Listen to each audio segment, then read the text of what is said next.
Hi, this is Paul. One of the things that I've noted after 3 years is is it a condition?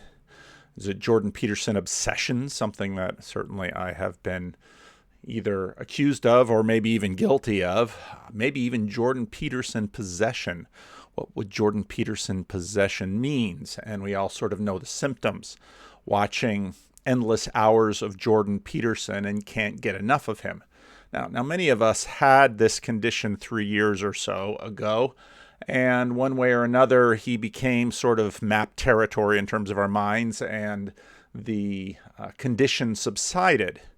But now that we're 3 years into this, and especially with what happened between the Times and Jordan and Michaela Peterson, I made a video about that quite recently, I think it's a good time to take a look at some of these things. Why did Jordan have that power? And again, if you look at my video that I made about how I got into this stuff, about the desire for honest conversations,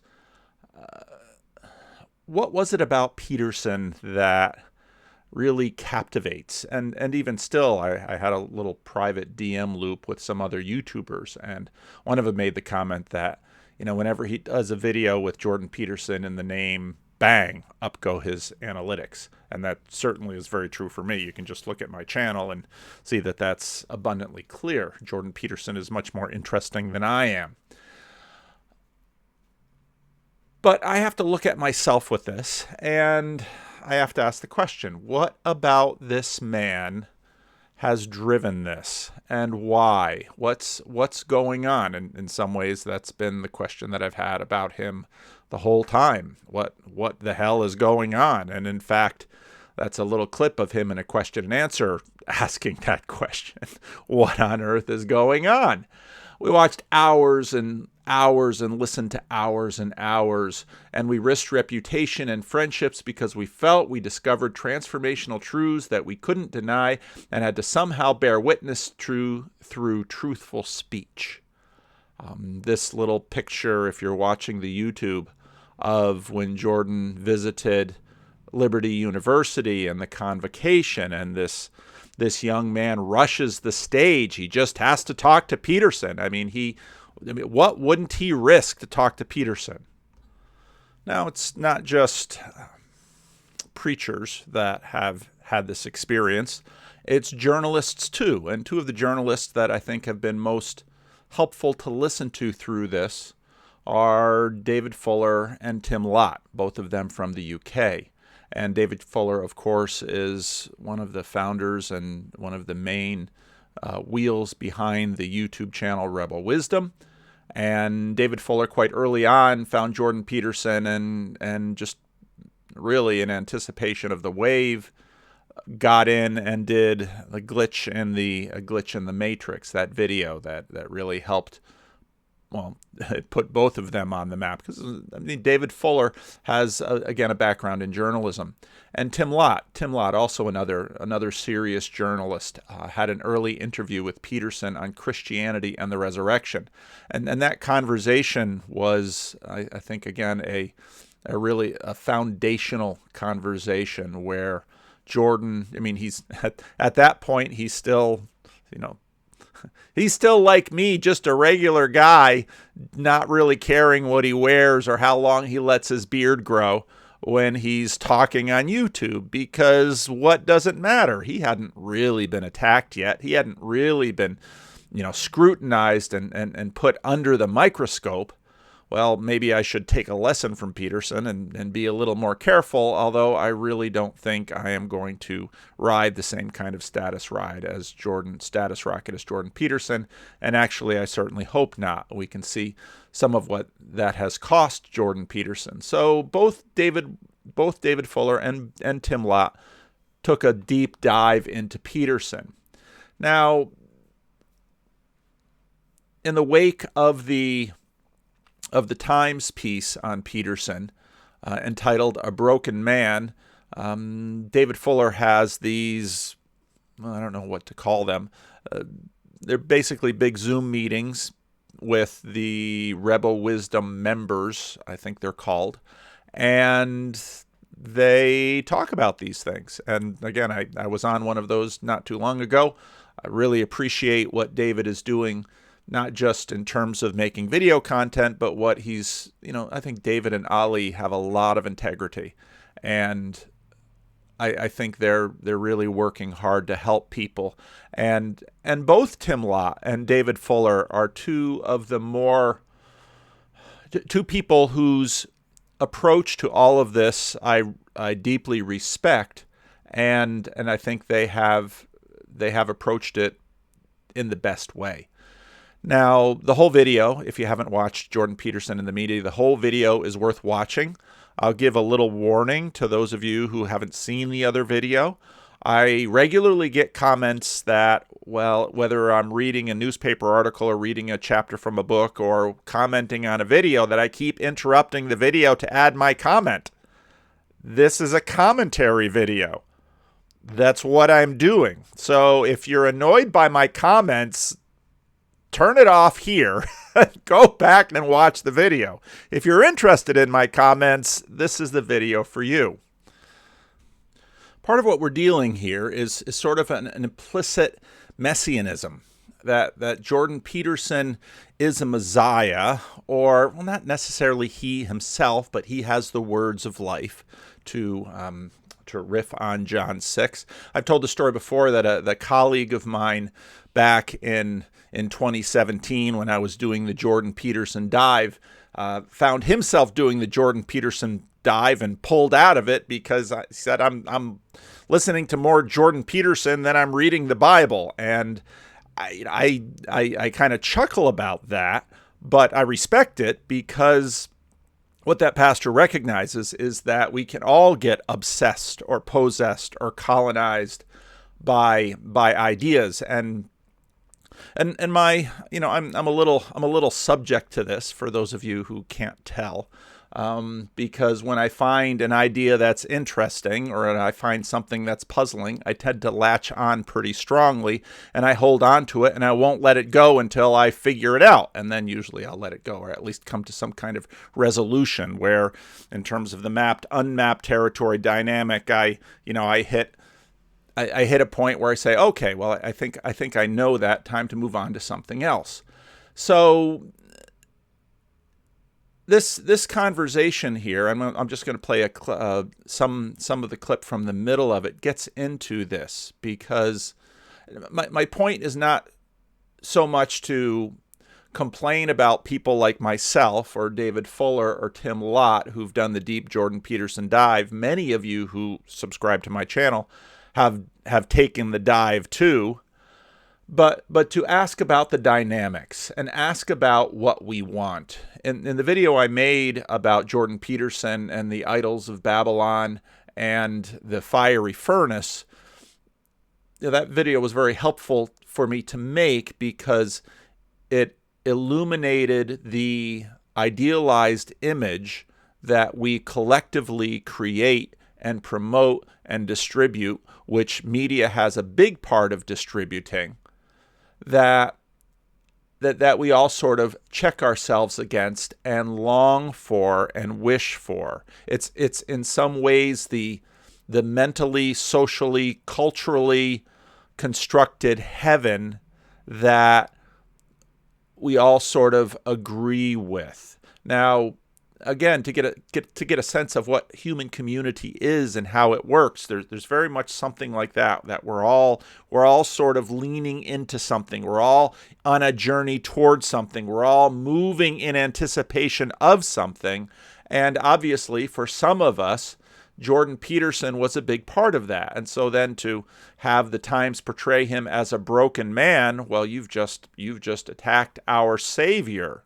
Or you've just attacked the bearer of the message that is our salvation. Or, and this is part of the reason people on all sides get triggered and outraged and get upset about things. So let's jump into the video a bit. David Fuller was talking about how the negative media attention, this cycle, is likely going to make them more guarded with respect to their capacity to basically reflect transparently and in public on themselves. And as David Fuller noted, this has been one of the more, boy, this stuff gets deep in terms of media culture and collective cognition and all the ways that we try to piece our world together.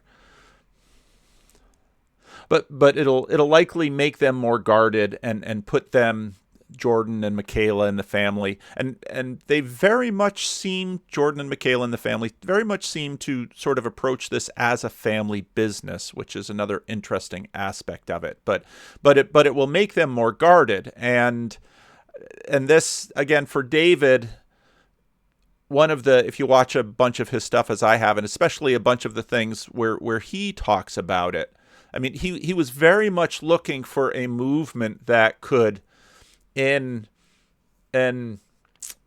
if I say an integral way, I don't mean that in terms of integrals. If you watch a lot of his channels, say, integral theory. Well, yes, but also in a comprehensive way,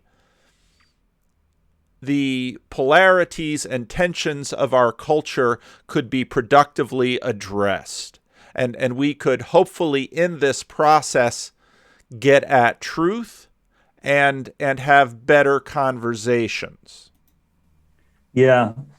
I mean, the structure of the released transcript showed that there was a conversation with Jordan, and then there was a conversation with Michaela that she had with Decker, basically because she felt that Now the conversation, actually, as Mary had pointed out in the comment, Mary Cohen had pointed out in the comment on my video that I made, the order of that conversation was reversed. It sure seemed like Michaela had the first conversation where she kind of went through a bunch of the background because, as Michaela says, it bothers Jordan to rehearse this, and it takes a lot out of him. So she was doing a lot of that with the reporter.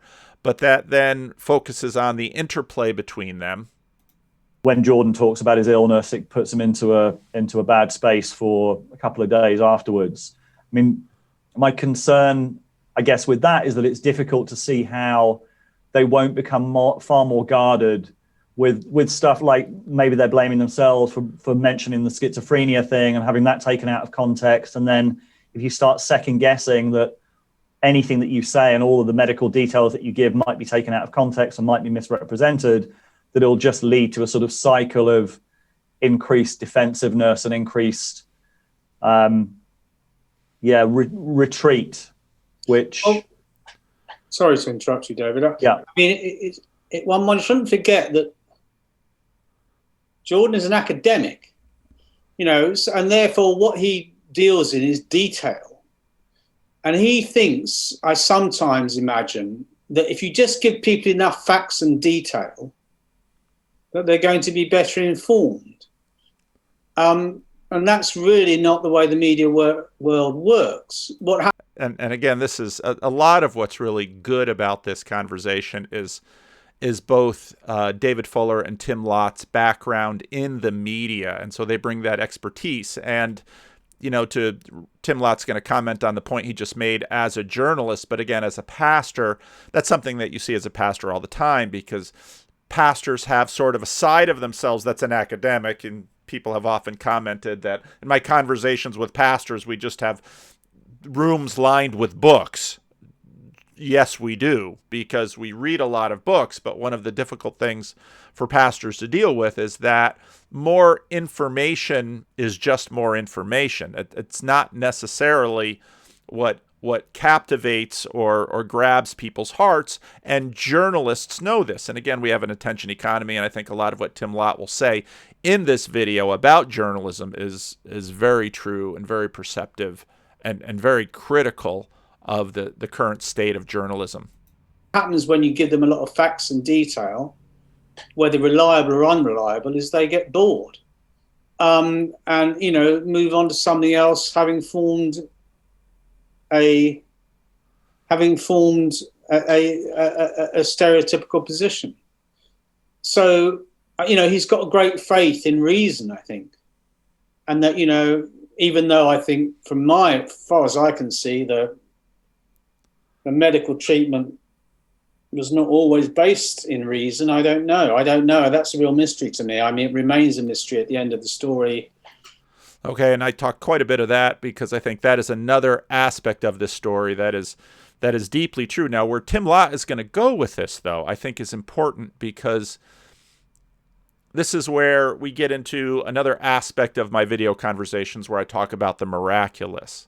Because in terms of the conversations that we have about miracles and the miraculous, that the focus tends to be sort of in a philosophical, abstract way about the laws of nature being violated. But I think the dynamic of the miraculous, in terms of how it colonizes us and how it persuades us and how it molds us and changes us, really doesn't have much of anything at all to do with breaking the laws of physics or how we define a miracle. I think it has everything to do with,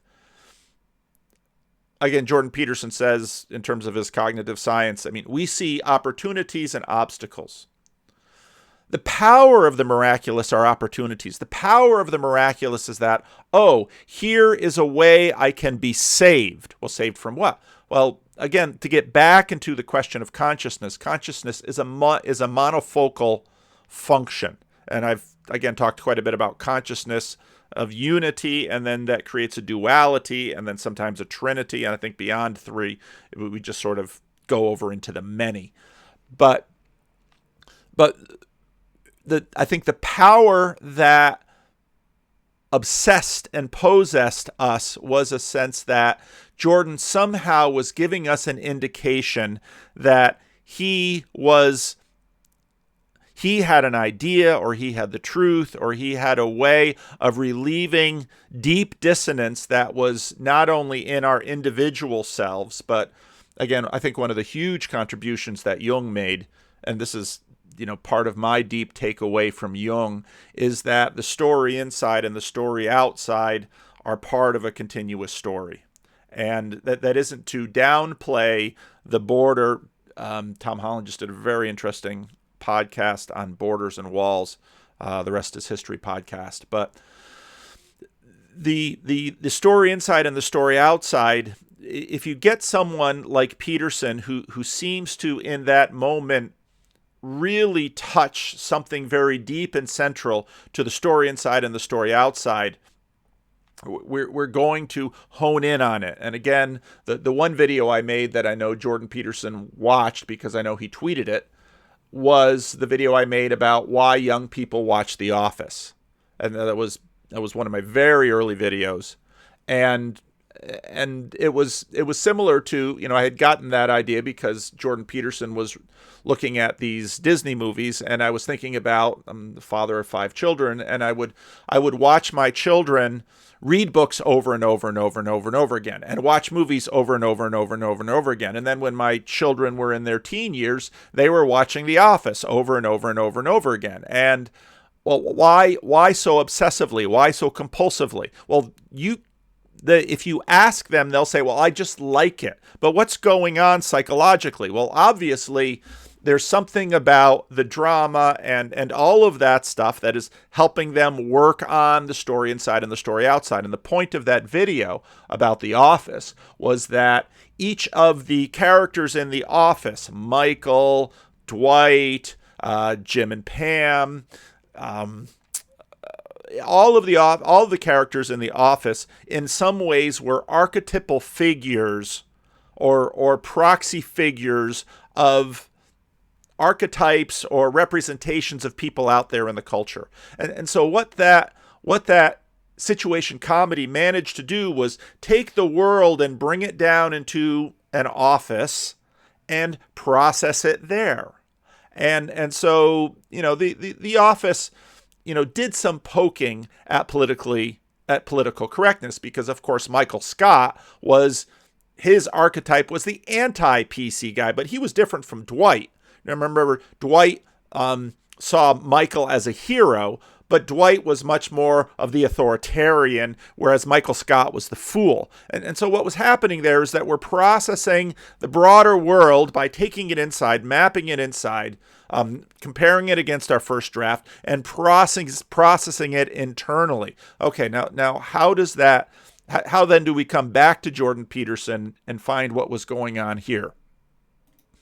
what the hell was going on there. I mean, without getting into the content, I believe it was your view, David, that, and I'm tempted to agree that, the poor man was much more afflicted by a kind of physical nervous breakdown, physically expressed nervous breakdown than autoimmune disease. But I don't know. I'm not a doctor. I'm not a psychologist. But it seemed a bit crazy. Yeah, I think this would be a good time to just add in a little bit more context before we go to the Q&A, which is that there were lots of valid questions. Like, lots of the things that were asked in the interview are really valid questions, like the medical history, the kind of jetting off to Russia, being put into an induced coma, going out to Serbia, all of these things that the journalist asked and said, look, you're well known as kind of a scientific man. Why are you effectively choosing therapies which clearly don't have a scientific basis for, etc.? And he does answer those.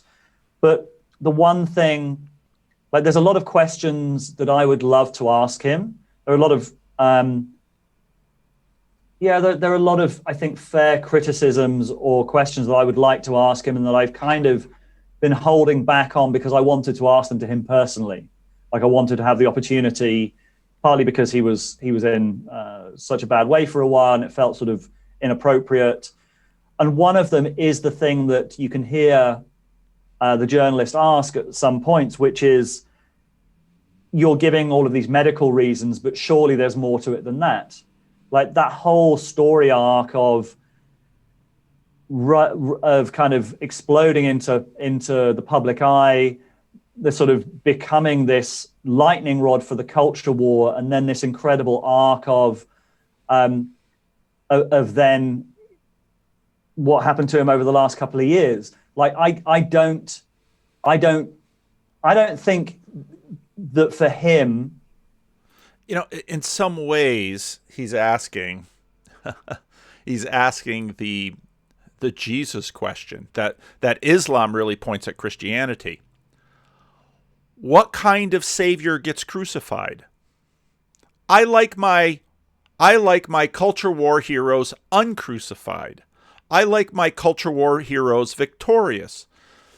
And many people, with respect to Jordan and his crash, let's say, and here there's a what Tim and David are sort of picking up on is, can we really just write it off as medical?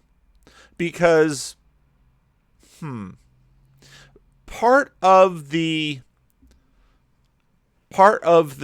messianic halo around Jordan was a transcending of a bunch of categories. And this gets into the question of the medicalization of mental illness, because, again, as I said on one of my previous videos, one of the things that struck me as I was doing conversations with people who, of course, found my YouTube channel after watching a lot of Jordan Peterson, and the algorithm pointed them my way, and they listened to something and they subscribed and they went deeper and on and on. I discovered that many of the people who had taken the Jordan Peterson deep dive were testifying to the fact that, especially watching his biblical series, they felt better. They had been suffering from depression. Many of them followed his diet into this, and just watching the videos made them feel better. Okay, well, what were the videos doing for me? How were those videos squaring the story outside with the story inside? And how does that then impact? Again, part of what I initially really drew me to Peterson was sort of this, and I think he gets a lot of this from Jung, this capacity to transcend the big divide between heaven and earth, this capacity to transcend sort of the no man's land in our culture between the thought world and the physical world. And again, one of the takeaways I take out of Jung's autobiography is that Jung, very much wondered about this stuff. His interest in, the really interesting passage out of that book that continues to. So here's my office. There's an element of Jung's book that continues to haunt me. His reporting of his interactions with Freud and him and Jung predicting the report from the cabinet. What I mean, the report is like a rifle report. I'll have to pull up that book again and pull that section out, because Peterson in a sense, and this is where we get back to the miraculous. Peterson, in a sense, was offering people a way out of the cycle of medicalized depression with, is it a home remedy? Because home remedies can sometimes have this miraculous feel. I never went on the Jordan Peterson diet, but I put my dog on it. What does that mean? I have a little dog, and the little dog has endless allergies and skin problems, autoimmune issues. Every time we would take the dog to the vet, it would cost $300, $400, $500, $600. They would give us all these medications. We would give all these medications to the dog. The dog is notoriously difficult to handle. It's a little dog. I used to have Rottweilers who never bit anybody. This dog tries to bite everyone. It was a rescue dog. Dog was likely abused in the first household it was in. Dog has unending skin problems. Dog has eye problems. Recently had one of the dog's eyes removed, so now he's walking around like this. Arr! And he's white, so a lot of people say you look like the dog, and the bigger the beard gets, the more I look like the dog. But my wife, at some point, being an internet doctor, she really isn't, but we're spending thousands of dollars on this dog for the skin problems, and nothing seems to work. And so we basically put the dog on the Peterson diet. Didn't get it from Peterson. My wife just found on the internet, just give the dog beef. Just beef. And you know what? The dog's skin problems went away. Now, for a long time, they've sort of come back now, and it's back and forth and back and forth and back and forth. But that all beef diet that the dog was on cleared up that dog's skin problems. And whereas I was, because I was buying this hypoallergenic dog food and giving the dog all these drugs, beef costs a little bit more, but you buy the cheapest ground beef you can and you feed it to the dog. The dog loves it. He lost a whole bunch of extra weight that he had, and dog was doing great. My wife insisted on, taking these vitamin supplements and pouring it in. Remember when Joe Rogan asked Jordan Peterson about his cholesterol levels and about, aren't you taking vitamins, yada, yada, yada. And Peterson just beef, salt, and water. And we all listened to that and thought, oh, well, that's strange. And then Jordan is talking about, well, it's, look at, it cleared up my gingivitis, fixed my mood disorders. I could get up in the morning. I got off the depression meds, and voila. And of course it fixed his daughter's things too. And so, well, Michaela Peterson, Jordan Peterson, and my dog's skin problems, all with just beef. It has a miraculous nature. And again, no one's going to argue that we have bent the laws of physics in this, but we sure are stressing the laws of the science of what human beings should eat. And so all of this stuff gave sort of a mystique and allure around Peterson. And so, David's point here about, well, the crash sort of undermines his savior status. Given his background in Jungian therapy, given his background in kind of story, I don't think that even he really can be thinking there's no deeper meaning than it was just an allergic reaction to this, and then obviously had the illness of his wife, but then it was just a series of medical events, which is what Michaela jumps in to say, no, it was definitely all of this. It was just We've got the bad. And so David's point here is correct. I mean, one of the things we're always trying to do is have our world become whole. And of course, the manifest image, the scientific image, we want to see through both eyes. And so I think David here, and David, of course, talks to a lot of people, and more importantly, listens to a lot of people. We always say talks to a lot of people, but you really don't necessarily learn by talking to a lot of people. You learn by listening to a lot of people. And David is a good listener. And again, David is one of the people I have followed through this. I haven't seen anywhere near as much of Tim Lott, obviously. He hasn't been as visible as David in the space, but David is one of the people in this space that I have a great deal of respect for, because I see him as constantly checking himself and constantly looking for balance and really trying to, okay, let's find our way through this, and let's be fair, and let's be humble, and let's suss out what we can. And again, even David's entire channel is really about listening and actually to get through life. I would, you have 2 ears and 1 mouth. Be quick to listen, slow to speak, as the Bible says. Advice from the doctors, etc. Like there is more to that. There is more to that arc. There is more to that incredible strain that he was under, and then the effect that it had on him. That I would love to hear. My suspicion is that he's not at that point yet where he can really reflect on that. And I would love to hear his reflection on that arc, what happened over the period of 2 years. Can I just chip in, David? Sorry? Can I just chip in for a second? Yeah.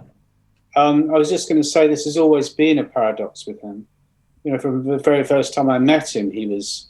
I mean, the point is, and this is why... Okay, and originally I was going to start the video at this point, but I really had to get a better sense on what Tim Lott feels. This has always been a paradox with him. Well, what's Tim Lott talking about? He's talking about what David was just talking about, that Peterson has always had this heaven and earth paradox with him. And it was sort of the miracle cure of depression and the anti-immune systems through through an extremely ascetic diet. Now, why do I call it an ascetic diet? Almost becoming a monk in this way. And again, the miraculous is, well, nobody's accusing Peterson of breaking laws of physics, but he is in some ways breaking the laws of the nutritionist. And he is some ways breaking the laws of conventional wisdom. And he is doing this in a way that all of us look at because he's gotten big. It's difficult to judge because unless he's lying, and one finds it hard to believe that he's lying, this is how Michaela was cured after a great deal of grief and suffering. Okay, there's the miracle aspect. This is how Michaela was cured after a great deal of grief and suffering. Subsequently, it cured him of depression. So physician, heal yourself. Well, it has. So now, maybe Jordan Peterson isn't the Messiah, but Jordan Peterson is at least has a handle on some things, has some, we can put it in Gnostic terms, has some higher knowledge. Jordan Peterson has a capacity now, and this is to heal himself, and his daughter is healed, and there's a huge number of people around him, behind him, that are evidencing themselves as the miracle cure. There are also going to be others that then, once he's framed in this way, will charge him as a snake oil salesman. So this is the area of human interaction we're dealing with, and it's the religious language in the religious area is sort of the best way to frame it. Now, that doesn't mean that what he's subsequently used as a strategy was a sensible one. But in the first two instances, I'm quite inclined to believe that it was true. But this time, it seems to be too bizarre to believe, I suppose. Okay, what's too bizarre to believe? Too bizarre to believe that we can just now chalk this up to medical. It says, hey, wait a minute. I thought we transcended the medical. I thought the lion diet of ground beef and salt and water, this could fix your gingivitis, and this could fix your autoimmune issues, and this could fix your depression. And so, well, now we're getting into time. And again, I have to be careful with this analogy because I'm not pushing it too far, and please don't push me too far on this. But, the words to Jesus on the cross, if you're the Messiah, come down from the cross. Jordan, if you're the Messiah, you should be able to handle this. Well, Jordan isn't the Messiah. Jordan is a man. But that resonance is there between the two. Now, of course, Jesus rises from the dead, and on the story goes. So, a lot of people, including myself and David, are sort of waiting. And again, Jordan doesn't owe this to us. Jordan says again and again and again, I'm a private person. But Jordan also tends to be a transparent person, a person who speaks. If Jordan gets out there and does another book tour like he did before, and you listen to what he says, it's going to come out. He's gonna reflect on it. He's probably going to reflect on it in public, and he's probably going to reflect on it in person. And we're all going to be looking at it and dissecting it too. Yeah, there's one thing I'd like to pick up on there, because, and this is a question I think that I would love to ask, and I think it's a question that needs to be asked, because he did talk about the all-meat diet and how it got him off antidepressants, and for a long time he was asked the question, are you on antidepressants? And he said many times, no, I've come off the antidepressants. But throughout all of that time, he was on benzodiazepines. And I think that is not entirely truthful. It's at least a sin of omission, because as far as I'm concerned, benzodiazepines, which are for anxiety, they're definitely like very strong mood altering drugs. If you're on those for that entire period, and I think it's true to say that we now know that he was on those during the Kathy Newman interview. He was on those from, I think, 2016 onwards. That, for me, like the distinction between antidepressants and benzodiazepines to manage anxiety and to manage mood is kind of a distinction without a difference. But he went out of his way to kind of try and claim that, or not try and claim, but to make clear that he was off the antidepressants. And I think... So, obviously, always tell the truth, or at least don't lie. Well, were you really telling the truth? The meat alone the diet alone will be the wonder drug. Well, it wasn't the diet alone. You were on, now again, drugs usually take you up or they take you down. The SSRIs are supposed to take you up a bit. The benzos, the anti-anxiety, is supposed to settle you down. So, there's questions about that, but David makes a fair point here. I think that is, given his focus on truth, that for me is a little like it's a question that I think needs to be answered. And another question that is an open question, I don't know what I think about this, is does the arc of the last couple of years call into question his philosophy? And I can see the argument. Okay, well, he himself is not a Messiah. He doesn't claim to save anyone in a way that we say Jesus saves people. He offers wisdom, and wisdom might be, okay, the diet, but he never really offered the diet as a central thing. I mean, Jordan's central thing is meaning. And the Times piece, again, and I think both Lott and David, especially Lott, Tim Lott is I think, incredibly insightful and critical of his industry in this, because again, the reporter wanted to represent this Peterson as he was advocating manliness. No, that's not at all. He's advocating meaning. And I talked about this in the video on Babylon and the fiery furnace and Peterson.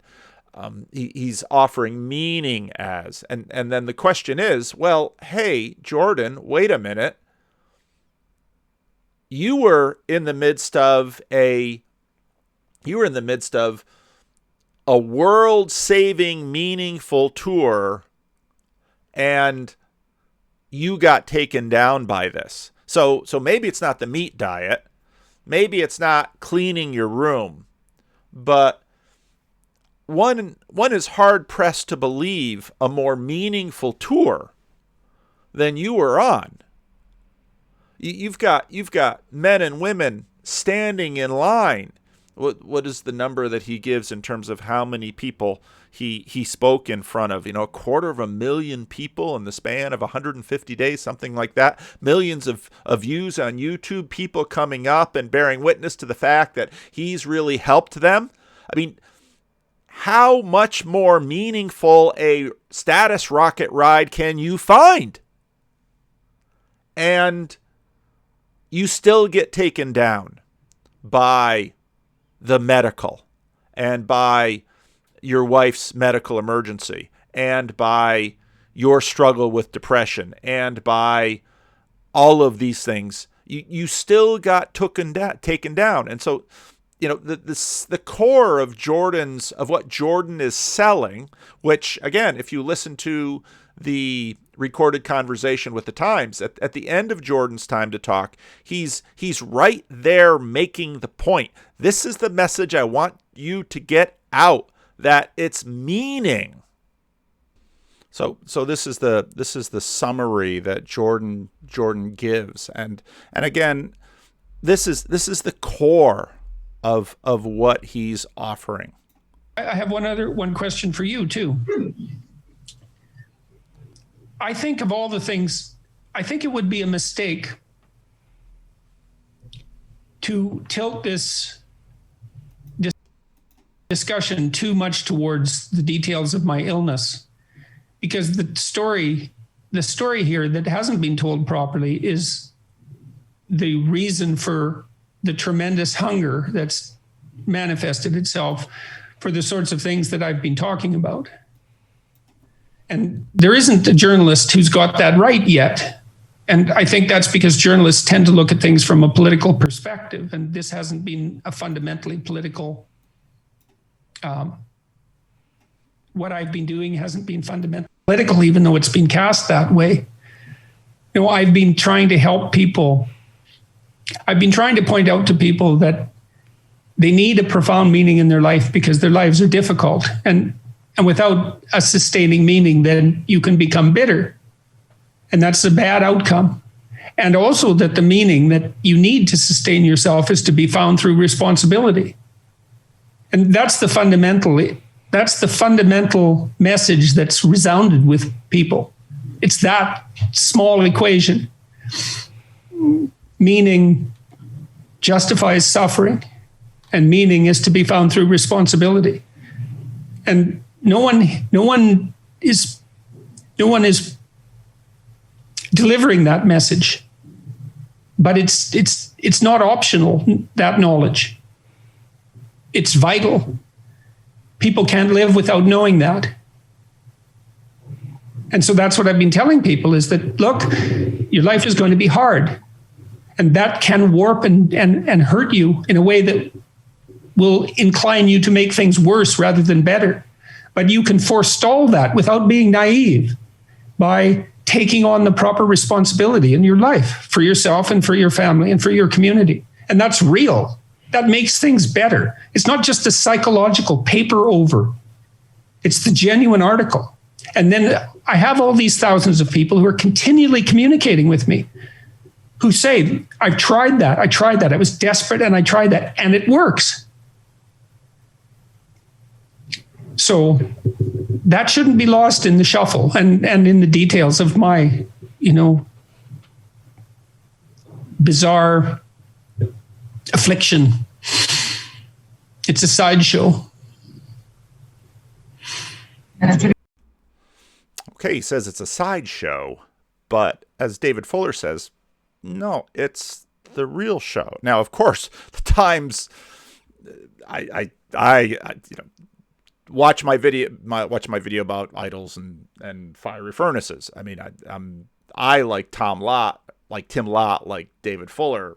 I was furious when I heard that transcript at what they had done. And Tim Lott is what the press deserve, what that newspaper and that reporter deserve for what they've done. Yeah, they deserve all this fury because it's reprehensible what they did.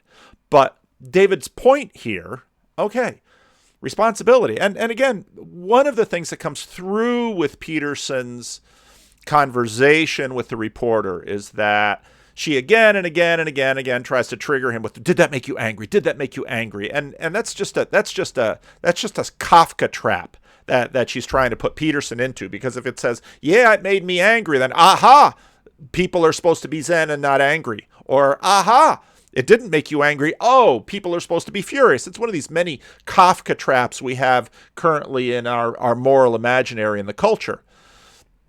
But the main point here is, again, physician, heal yourself. Jordan,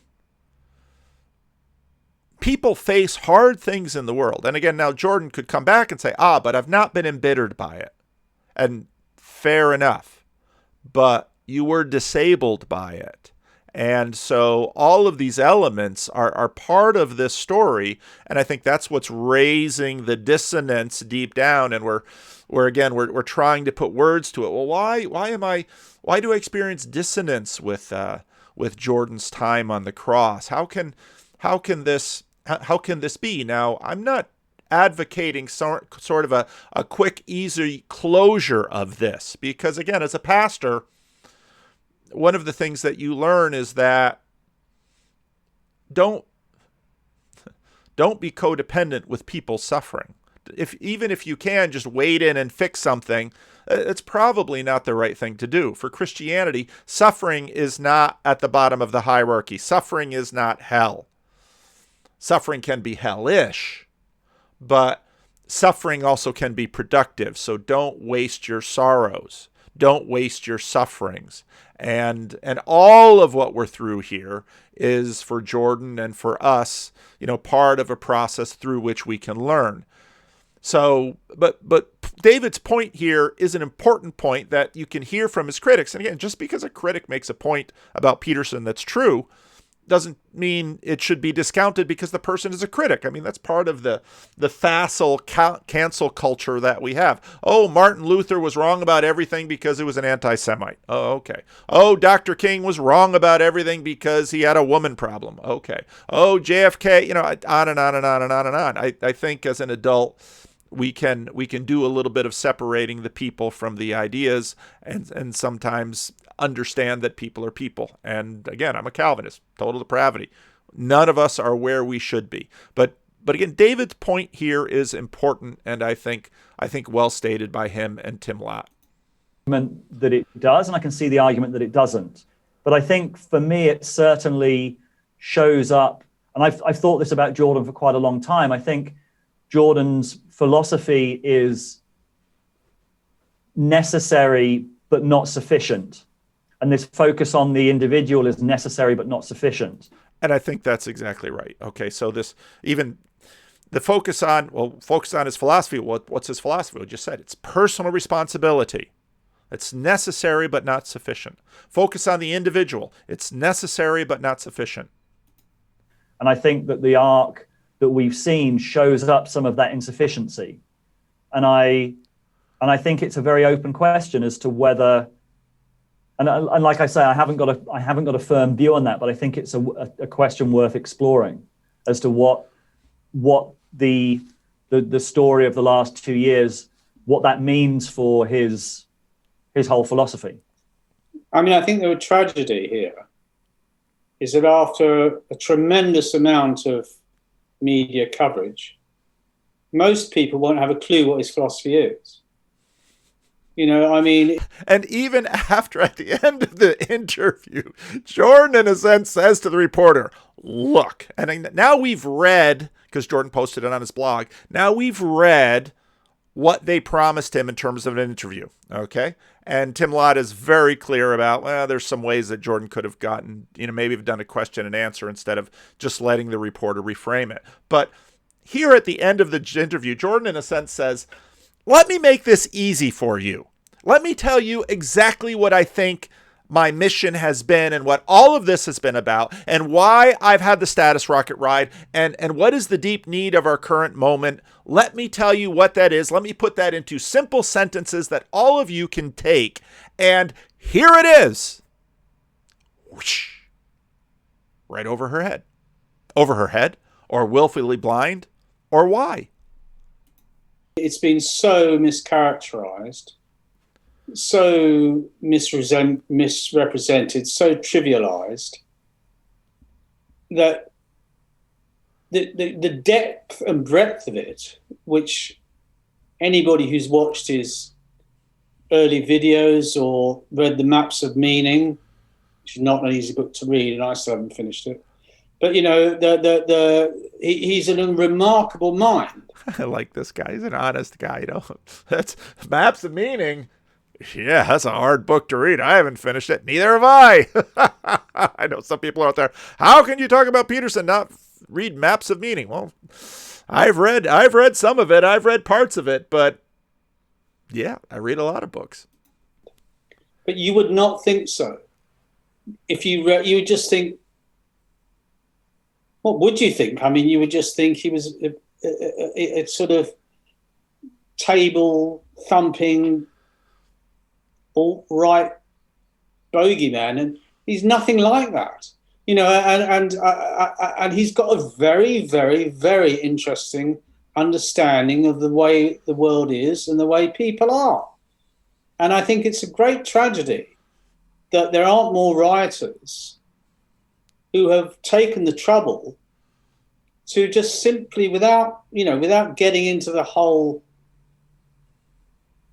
red herrings and straw men of his supposed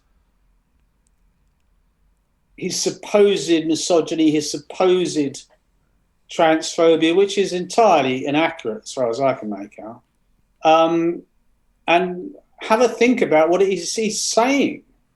And when you get into what he's saying, it's very profound and very important, and that's why he's got 25 million people looking at his videos, because they're watching his videos. They're not reading the newspapers, and that's why the people who are reporting on him don't understand, because they're not looking at his videos. They're not watching his lectures.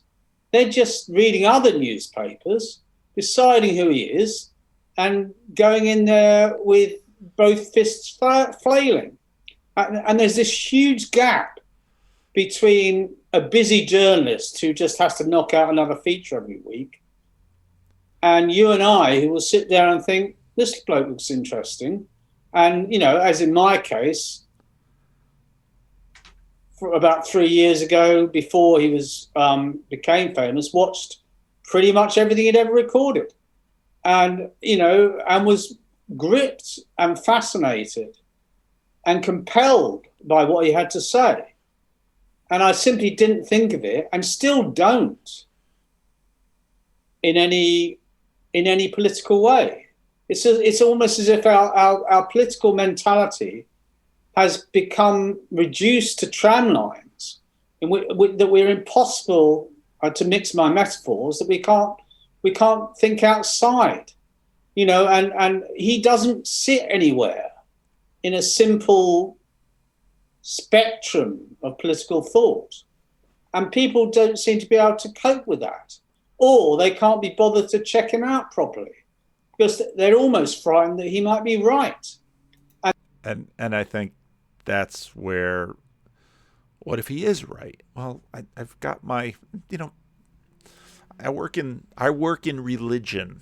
I work in, in fact, the fear that someone might change their worldview is so foundational that areas of the Islamic world you can be in a great deal of trouble if you decide to break from your religious pact. So, yeah, in religion, we know all this, and we know about willful blindness, and we know about not wanting to look in certain areas, and we know, but Tim Lott has a dead-on point here. And then, of course, that is going to cause them problems, and they're going to have to start rethinking their whole worldview, and nobody wants to do that. God knows. I mean, I do. But most people don't, and it's a pity. It's a terrible pity. So there it is. My last video, it was an hour and 14 minutes, and Dan says, I probably said at the beginning of the video, I want this to be a short video. It's like hour 14 minutes short. I expected this to be a short video too. Obviously, it isn't, but. Again, for me, why am I making these videos? I make them to think. I make them to think out loud. I make them to try and understand. And it's often the case that I get to the end of the video and I'm sort of in a different place. That the video turns out to be something quite other than I intended it. Now, if I were a good video maker, I'd go back and redo the front part of the video when I thought the video was going to be different. But I'm not a good video maker. This is a tool for me.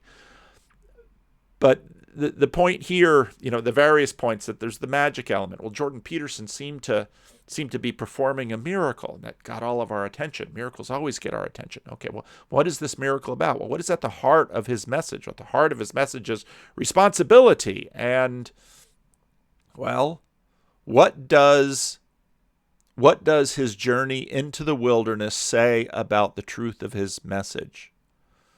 And I think David's point here, necessary but not sufficient, is right.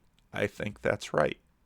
Now, of course, I have views beyond that, and those of you who listen to my channel have heard him plenty, and you'll hear him some more. But I think that's the takeaway here. It's Jordan and the media, but the real question is, okay, Jordan is. Why do we watch each other? Go back to the first episode of the biblical series. Why do we watch each other? And why do we take what we watch each other and we put it into words and we summarize it and we put it back and forth? And, I think David Fuller is right that at some point we want to have Jordan do this to himself. And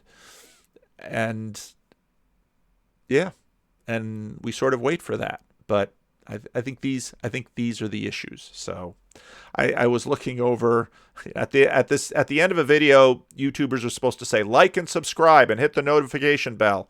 And I usually don't like saying those kinds of things because I don't know, it just sounds too mercenary, and I really do think that my channel is sort of self-indulgent. Because I am thinking out loud and I am trying to figure this out, and I just find it helpful to not do it alone in my office. I find it, this is why I started a blog. This is why I read the comments section, because when I put my ideas out there, sometimes they're bad ideas and you all swat them down. It's painful to have your ideas swatted down, but it's, as Jordan says, it's less painful than having you swatted down. We have our ideas die for us. Okay. So one of the things that I noticed is that, and we got this in a Friday morning question and answer stream, that somebody in the section told everybody, go ahead and like the video, because if you like it, more people will watch. And it's true, gaming the algorithm. So if you want more people to watch this video, click that like button. If you think the video is crap, hit the thumbs down button, or if you think the video is crap, you're probably not watching at this point. So there's another level of gaming the algorithm that I've just thought of. So here it is. Here we are. Yeah, let me know what you think in the comment section.